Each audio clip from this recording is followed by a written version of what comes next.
Hey all, this is Val here with another Dungeon Hunter Champion video. In today's video, we're going to talk about hybrid units, what they are, how to gear them, and how to identify if the unit is a candidate for a hybrid build.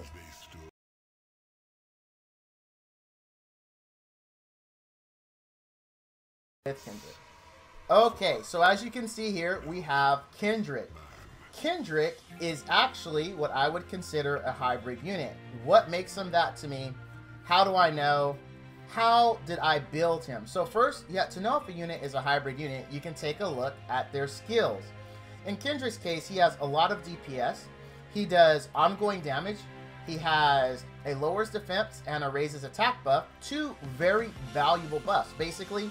And one, he's going to lower their defense and then increase how much damage that he does to them.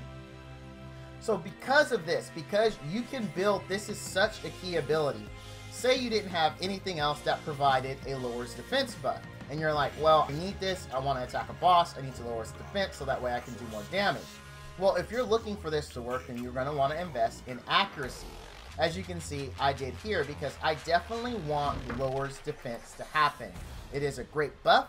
It is amazing. And it's just a really good skill for him to have.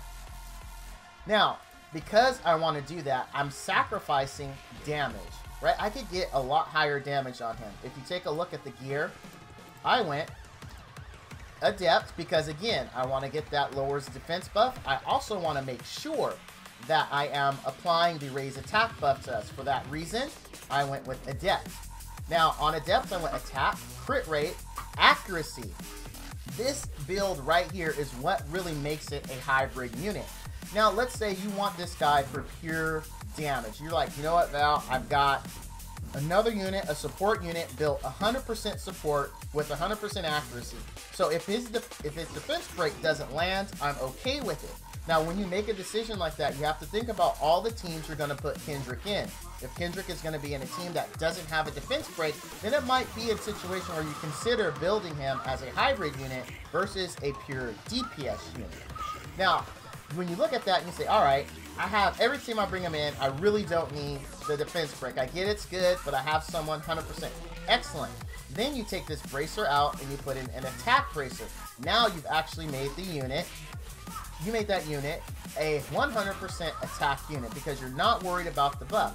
Now you can't, or the debuff. Now you can keep the Adept at that point because you said, all right, I know that I'm not going to count on the defense break, but I do want to make sure the attack up buff is always up. So in that case, you would still keep Adept. But if you're not concerned about the attack up buff, maybe because you feel that it'll be up enough, or because you have another unit where the buffs will overlap and you'll have significant uptime without Adept, then you can actually go 100% damage and go mortal, keen, or mortal, whatever helps you get to your stats. And then you have a pure DPS unit. You're no longer a hybrid unit at that point because all Kendrick is doing at that point is damage. You have other units that you have that can armor break, and you have other units that can provide an attack up buff that are already on Adept. So none of those really matter to you. You are just focusing on his damage. Now, a very interesting question here was asked in the stream, which was 60%. Is 60% enough? Because when the game first came out, that was something I personally heard all the time. If you look at my older YouTube videos, you'll see where I do approach that subject. And this is how I feel about it. 60% is not enough. It is not enough. In my opinion, it has never been enough. I've said it's not enough. Where that number came from is back in the day, before Ascended, before all the fancy stuff that we have now, when it was just, all you had was ED and SW and Bulls. That was it. There's nothing else. What happened is they released a guide for ED10. It was like how to do ED10. This was official game lock guide. In that guide, it recommended that Xenia have at minimum 60% to even get in the door. It didn't say that that would be good enough. It specifically said 60% minimum. And then people took that to mean that, well, all you need is 60%. That's not true. They never said that. The guide didn't say that. It just said if you want to do it, this is what we recommend at minimum you should have. In my opinion, how you judge how much accuracy is enough based on it's if you are going to use that unit. Going back to our hybrid build here, looking at the skill 2, it's like, do I absolutely need this lowers defense? Now, I use this guy in PvP, and he is my only defense breaker in PvP. So he has to be able to defense break in that group 100% of the time. Even if I don't need this defense break when I bring him into bosses, I still bring him into PvP, which means I have to get 100% defense break. So I want that to happen. I want to be able to burst people down in arena. So that's how I build them. Now, because I'm banking on that, it's 100% or bust. Because I don't want to be able to land it and then it goes, all right, you didn't have enough. Crap, I lose the match. If I land it and it gets resisted, so be it. But if I don't even get a chance to land it to get a resistance check, then the ability is worthless. And in my opinion, 60% is not enough for that. You should always get accuracy when you are depending on the debuff to land to 100%. Like with lowers defense, like with snake ladies, like with STs that depend on OGD. Those units generate 90% of their damage from those abilities. So do you really want to leave that at 60% and leave it to chance? You want to make sure you get the maximum amount of chances for those debuffs to land, for those units to do as much damage as they can. And that also applies here. And that's actually what helps you determine if this unit is going to be a hybrid for you or not. In the case of Kindred, he is a hybrid unit for me. But I could easily say, I will just go ahead, take out this accuracy bracer, slap on an attack, and then switch out my adept to mortal. And you just made a very high damaging pure attack Kindred, which is going to do way more damage than mine does. But because I need him to pull double duty, he is a hybrid unit to me. And that's how you identify it. The same is true with this unit here.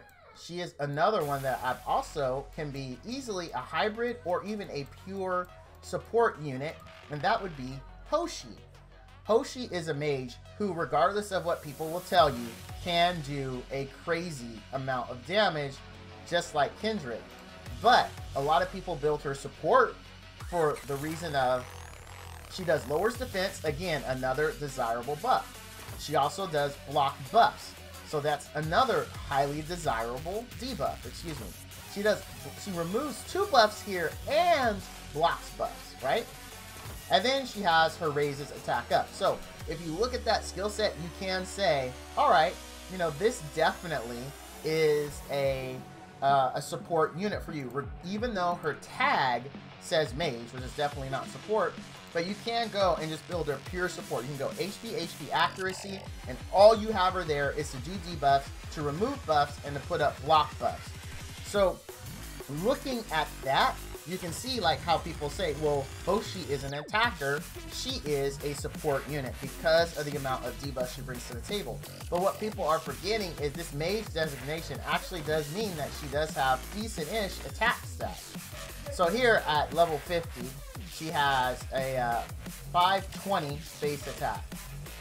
Here, another mage has 509 base attack. So she is already has more attack than the technician does at base, level 50. Now, if you look at it, she already has advantage over another attack unit by 11 attack at level 50, granted. But it's only going to get worse as it goes further. So, because of that, you could actually build her hybrid. As you can see, I had to strip her gear. I did have her on Adept Precision, and I was using her in a hybrid build. I was attack, accuracy. I didn't have any more crit rate gloves, so that's why it wasn't crit rate. I was really bummed about that. But that's how I was using her. It all depends on how you're going to use the unit. Do you need those buffs? You could build her pure damage, attack, crit damage, attack, and she would do great damage and have the benefit of trying to land those debuffs when you need them. But if you count on them, if they're like, Val, I need these 100%, I'd like to build her as a hybrid unit, and you would go attack, crit damage, accuracy on Adept. Because you want to make sure she's cycling through her buffs as much as you can. You see the theme there. It all depends on the group you want it in, and in any group you want that unit in, will you be counting on those debuffs? If you can answer yes, you will be counting on them, you probably should build her hybrid. Even if another team you're going to use her in, you won't need the buffs. In that case, if you're pay to win, unequip her every time. Just unequip her. Pay the cash, unequip her, re-gear her every single time for every situation that you want. It's just going to be expensive. And I don't know about you, but I'm pretty poor, and I couldn't afford to do that constantly every time I wanted to use her somewhere. But really, that's what determines a hybrid unit. Ask yourselves those questions as you're looking at units. You're going through their skills. Consider everything. Never consider a unit on a stand-alone basis in this game. It just doesn't make sense because no one unit does it by themselves. Even when you do co-op, you're doing it with 2 or 3 or 4 other people, and you want to make sure that there's a synergy between all those units. There's never a situation where you look at one unit and go, okay, I'm gonna build it this way because this is gonna be the only unit I have in this stage. That's just not how it works. That's not how the game works. Look at the unit and say, where does she fit in, or he, or it, in my team? And then build your teams appropriately. You will have great success every time you do that, because a champion by himself is just a champion, but a champion with friends is a team, and there's no I in team. Yeah, okay, whatever. But that's going to do it for the video. Hopefully you guys learned something. If you liked it, go ahead and leave a comment down below. And as always, all you do's and dudettes, stay frosty. Alright.